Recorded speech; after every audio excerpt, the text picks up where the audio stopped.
একদিন স্বর্গের অপ্সরা নাচ করছিল, কিন্তু স্বর্গের অপ্সরা নাচ কারোর ভালো লাগলো না। তাই তাকে হঠাৎ থামিয়ে দেওয়া হলো আর বলা হলো তোমাকে মর্তলোকে পাঠিয়ে দেওয়া হবে, তোমার নাচ একদম ভালো হচ্ছে না। সেই অপ্সরা মর্তলোকে আসার পর তো পুরোই অবাক, সবকিছু দেখে তার যেন অদ্ভুত লাগে। সে হঠাৎ দেখে একটা মেয়েকে গোল গোল কি একটা খাচ্ছে। অপ্সরা অবাক হয়ে তাকে জিজ্ঞাসা করে, হে সখী, তুমি এটা কি খাচ্ছ?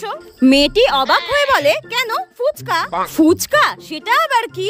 মেয়েটি অবাক হয়ে বলে, পাগল নাকি, আজকালকার দিনে ফুচকা খেতে জানে না, এরকম পাগল আছে নাকি? মেয়েটি অপ্সরাকে তো খুবই ঝাড়লো আর বললো, ফুচকা খাওয়ার সময় যত সব ডিস্টার্ব করতে চলে আসে, জানতো জান, বলে এইভাবে তাড়িয়ে দিল অপ্সরাকে। আর অপ্সরাও কিছু না বুঝতে পেরে চলে যায়। অপ্সরা মর্তে ঘোরাঘুরি করতে করতে হঠাৎ দেখে কিছু লোক নাক দিয়ে মুখ দিয়ে ধোঁয়া বের করছে, আর সেটা দেখে তো অপ্সরা একদমই অবাক। তারপর কিছু লোক তাকে জিজ্ঞাসা করে সে কে, আর সে বলে, আমি তো স্বর্গের অপ্সরা। এই কথাটা শুনে তো ওখানকার লোকেরা অপ্সরাকে পচা ডিম পচা টমেটো ছুঁড়ে মারতে থাকে, আর অপ্সরা ব্যথা পেয়ে কান্নাকাটি